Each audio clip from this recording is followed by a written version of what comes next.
शरद पवार यांना आजपासून केंद्राची अतिरिक्त सुरक्षा। सीआरपीएफचे 10 जवान पवारांसोबत असणार।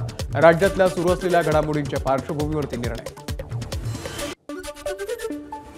पुण्यामध्ये एमपीएससीच्या आंदोलकांची आमदार रोहित पवार यांनी घेतली भेट। काँग्रेसचे आमदार रवींद्र धंगेकर यांनीही लावली उपस्थिती। पुण्यातील एमपीएससी विद्यार्थ्यांच्या आंदोलनाच्या पार्श्वभूमीवरती महाराष्ट्र लोकसेवा आयोगाची उद्या महत्त्वाची बैठक। सकाळी 10 वाजता होणार बैठक। भाजपचे नेते समरजित घाटगे तुतारी फुंकणार हे जवळपास निश्चित। हसन मुश्रीफ यांच्या विरोधामध्ये समरजित घाटगे यांना उमेदवारी मिळण्याची शक्यता। सप्टेंबरच्या पहिल्या किंवा दुसऱ्या आठवड्यात पक्षप्रवेशाची शक्यता। जागा वाटपाच्या संदर्भात संधी मिळाली नाही तर समरजित घाटगे यांना विधान परिषद देण्यासंदर्भात भाजप सकारात्मक। भाजप सूत्रांची माहिती, परंतु घाटगे विधानसभा लढण्यास इच्छुक असल्याचं समजतंय। धनंजय महाडिक यांनी घेतली समरजित घाटगेंची भेट। भाजपमध्येच राहण्यासंदर्भात दोघांमध्ये चर्चा। देवेंद्र फडणवीस यांच्याशीही बोललो असल्याची धनंजय महाडिक यांची माहिती। वर्ध्यामध्ये भारत बंदला संमिश्र प्रतिसाद। बजाज चौकापासून डॉक्टर बाबासाहेब आंबेडकर पुतळा चौकापर्यंत शांतता मोर्चा। मोर्चामध्ये आंबेडकरी संघटनांसह विविध सामाजिक संघटना आणि राजकीय पक्षही सहभागी। एससी/एसटी आरक्षण वर्गीकरणाचा निर्णय मागे घ्या यासह इतर मागण्यांसाठी भारत बंदची हाक। बीडच्या बाजारपेठेमध्ये दुचाकी रॅली तर माजलगाव आणि आष्टी येथे बंद। वांद्रे पूर्व विधानसभा जागेवरती शिंदे गटाचा दावा। शिवसेनेचे विभाग प्रमुख कुणाल सरमळकर यांचं उमेदवारीसाठी मुख्यमंत्र्यांना पत्र। निवडणुकीच्या रिंगणामध्ये उतरत विधानसभेच्या 288 जागा लढवणार ओबीसीचे नेते प्रकाश शेंडगे यांनी केली घोषणा।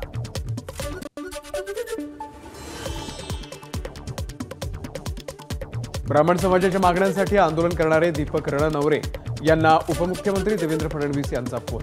फडणवीसांकडून जिल्हाधिकाऱ्यांच्या मार्फत लेखी आश्वासन देण्याची ग्वाही। शिवसेना प्रमुख आदित्य ठाकरे यांच्या उपस्थितीमध्ये नाशिकमध्ये ठाकरे गटाची महाराष्ट्र स्वाभिमान सभा। उद्या नाशिक जिल्ह्याच्या ग्रामीण भागामध्ये आदित्य ठाकरे दौरा करणार। शरद पवार हेच मनोज जरांगे यांच्या पाठीशी। मराठ्यांना ओबीसी मधून आरक्षण देण्यालाही पवारांचा पाठिंबा।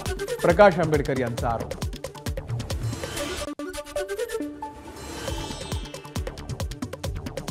मुंबईवरून मालकाचा आदेश आल्यामुळे मनोज जरांगेंनी 29 ऑगस्टची नियोजित बैठक पुढे ढकलली।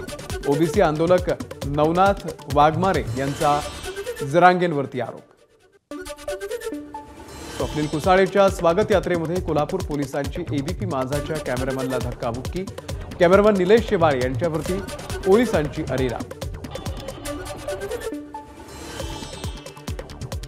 कोल्हापूर पोलिसांचं वागणं चुकीचं, पत्रकारांना धक्काबुक्की करायला नको होती। गृहमंत्री फडणवीसांना प्रकरणाची माहिती देणार। खासदार धनंजय महाडिक यांची प्रतिक्रिया।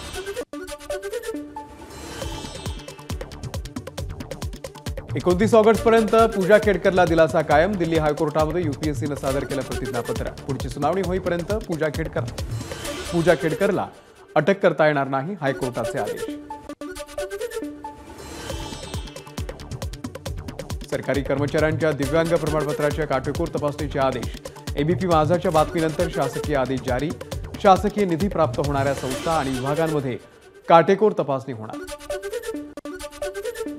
नाशिकमध्ये सासरच्यांच्या जाचाला कंटाळून जावयाची आत्महत्या। मानसिक आणि आर्थिक त्रासाला कंटाळून संपवलं जीवन। पत्नीसह सासरच्यांवरती आणि मैत्रिणीवरती गुन्हा दाखल।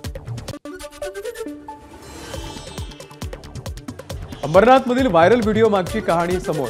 रागाच्या भरामध्ये पत्नी, सासरे आणि मुलाच्या हत्येचा प्रयत्न। आरोपी सतीश शर्मा याला केली अटक।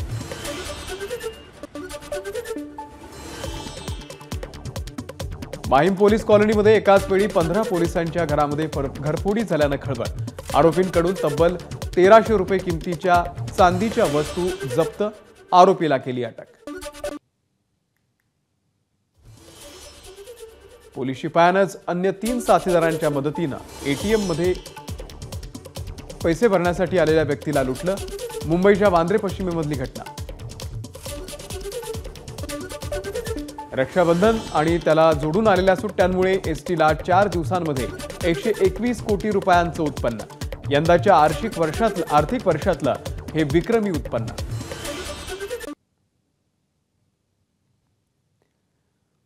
गणेश उत्सवाच्या पार्श्वभूमीवरती मुंबई महानगरपालिकेच्या सार्वजनिक गणेशोत्सव समन्वय समितीच्या सोबत मुंबई पोलिसांची बैठक। कायदा सुव्यवस्थेचा प्रश्न निर्माण होऊ नये यासाठी पोलिसांनी सहकार्य करण्याचं केलं आवाहन।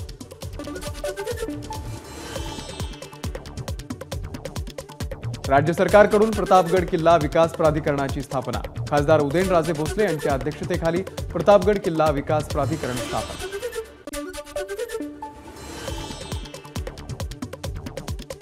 पंतप्रधान नरेंद्र मोदी 2 दिवसांच्या पोलंडच्या दौऱ्यावर। हॉटेलच्या बाहेर भारतीय समुदायानं भारत माता की जयच्या दिल्या घोषणा। मोदींचं स्वागत। 45 वर्षात भारतीय पंतप्रधानांची पोलंडची पहिलीच भेट।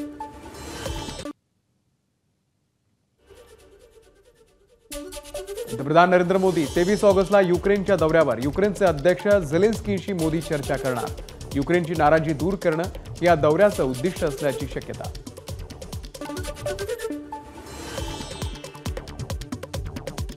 झारखंडचे माजी मुख्यमंत्री आणि उच्च शिक्षण मंत्री चंपई सोरेन नवीन पक्ष स्थापन करणार। राजकारणामधून संन्यास घेणार नाही, नवीन संघटना मजबूत करू, वाटेमध्ये कोणी मित्र भेटला तर मैत्री करू, सोरेन यांचं वक्तव्य।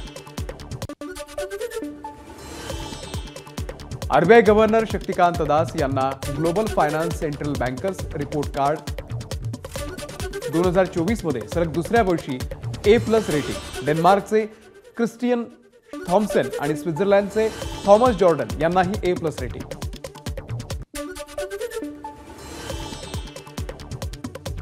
प्रख्यात संगीतकार उत्तम सिंग आणि गायिका KS चित्रा यांना मध्य प्रदेश सरकारचा लता मंगेशकर पुरस्कार जाहीर। 28 सप्टेंबरला मध्य प्रदेशमध्ये पुरस्कार वितरण सोहळा।